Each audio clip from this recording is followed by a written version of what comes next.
This is Chapter 22, Holes Anatomy, Part 1. This is male reproductive system. And what you all need to get comfortable with is saying the word penis. Penis, penis, penis, penis! My door's open. That might be awkward. Go over to your parents right now. And if you're a man, go tell them, Mom, Dad, I have a penis. And if you're a woman, go over to Mom and Dad and say, Mom, Dad, boys have a penis. And get used to saying the word penis. It's okay. It's normal. What you see here is the product of, I was going to say the product of the penis. That doesn't make any sense. This is sperm. All these little giant, teeny tiny, the giant thing is an egg, and the teeny tiny things are sperm trying to get in that egg. They're being restricted. And here you see the same thing, sperm all over the egg. Interesting. So, reproductive system, we'll talk about how to make those sperm in just a bit. First, we have to know all the different parts, the gonads. So there's the testes in the male and the ovaries in the female. And they produce gametes, or sex cells, and they also secrete hormones. So sperm make the male gametes, or sperm are the male gametes, and ova, or eggs, are the female gametes. So the male reproductive system includes the testicles, or testes, and then the duct system, which includes the epididymis, the vas deferens, or ductus deferens, and the urethra. The accessory organs that help to make the semen, or put out parts of the semen, include the seminal vesicle, the prostate gland, and the bulbourethral gland. And then there's the external genitalia, the penis, of course, and the scrotum. Here you see all those items in a awkwardly strange cartoon picture. Just to give you some feeling of what we're looking at here, this is the rectum, where the poo would be held. I mean the feces. Here's the testicle. The scrotum would be wrapped around it, and attached to the testicle you have the epididymis. Here is the ductus, or vas deferens, this tube that winds up meeting the prostate gland here and the seminal vesicle. And then it becomes the ejaculatory duct, where you begin to combine the sperm with all the various components of the semen. This is the bladder, to give you some idea here. This thing is the prostate gland, so the prostatic urethra goes through here, and then it enters into the erectile tissue of the penis. It also passes by here the bulbourethral gland, which we'll talk about, the third of the glands that we need to know, and then the shaft and so on. The glans penis is the stimulatory region of the penis. In some people it may be covered by the prepuce, but that's the foreskin, the stuff that might be cut off during circumcision. And I think that's it. Let's go on. So the testes, they are covered in something called the tunica albuginea, and this is a protective capsule around each of the testes. And you also see that the septum, where the tunica goes in, these septal extensions that divide the testes into different lobes or different regions. Okay, and this is important because within each lobe we have anywhere from 1 to 4 seminiferous tubules, and seminiferous tubules are crucial. They're super tightly wound, and this is where sperm is formed. The origination, or spermatogenesis, occurs.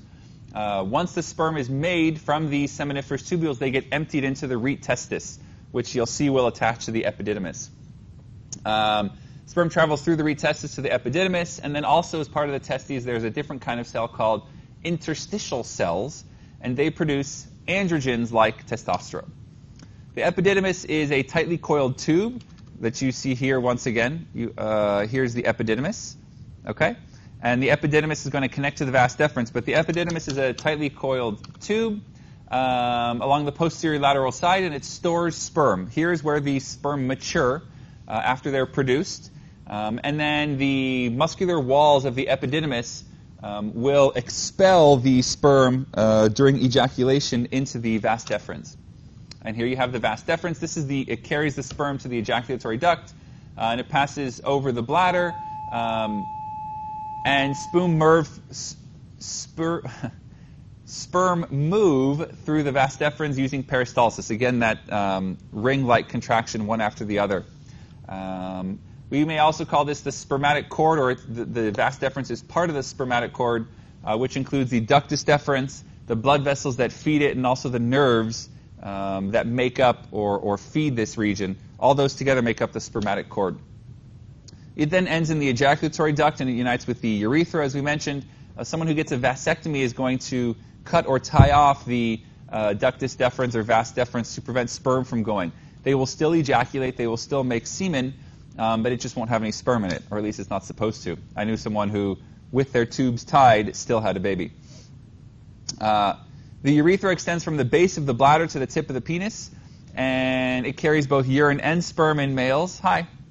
Awesome.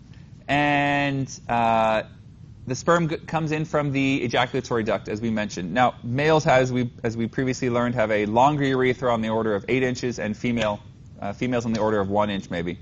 The prostatic urethra is surrounded by the prostate. The membranous urethra goes from the prostatic urethra to the penis. And then the spongy urethra is that which is in the penis itself.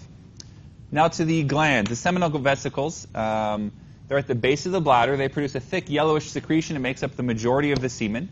The main thing that they provide is fructose, or sugar, the energy by which the sperm will be powered. The sperm will make ATP from, so that fructose or sugar is important. It also produces vitamin C and prostaglandins. The prostaglandins we'll learn with the female, but the prostaglandins help to trigger or promote contractions in the female to help to pull the sperm up, and also to, let's call it for now until we get there, to assist in the fertilization process, to enable the sperm to make its way up the female.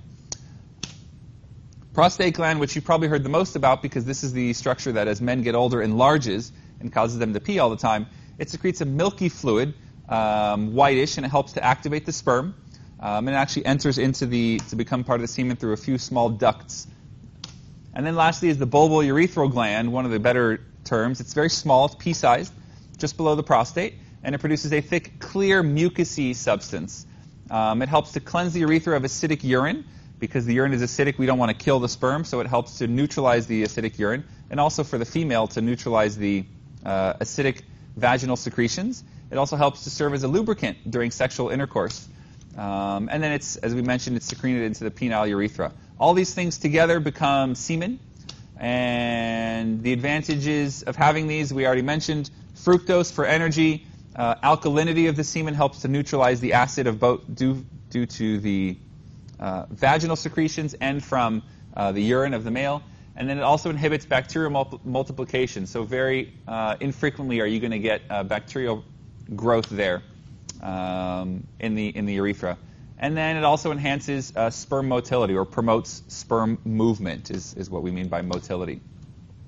Now, external genitalia, the scrotum, it's a bag sitting on the outside of the body that anybody can walk across with a bat and hit or kick. I know it's strange that it's an evolutionary advantage to have it sitting out of the body, but it does, and the reason for that is it's easier to manipulate the temperature. You can change it by about 3 degrees. So if you hold the testicles lower away from the core of the body, you keep them cooler. If it's cold outside, the testicles, or the scrotum, shrinks up and pulls the testicles closer to your core to keep them warmer.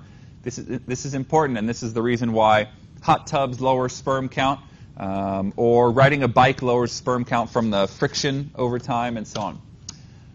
The penis itself, you all know what the penis is. It's the delivery mechanism into the female reproductive tract, and it includes the shaft, the glans penis that we mentioned, that's the stimulatory region, and the prepuce, or foreskin, which only some people have. That's the folded cuff, typically removed by circumcision, although scientifically now there is no basis for doing so. It used to be thought that it helped prevent disease, but there is no evidence that shows it does so. For the most part now, circumcisions happen because dads want their children to look like them.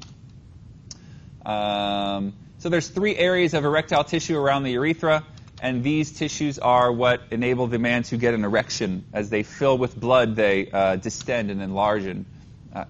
That's not a word, but that's okay. We're going to stop here and await part 2.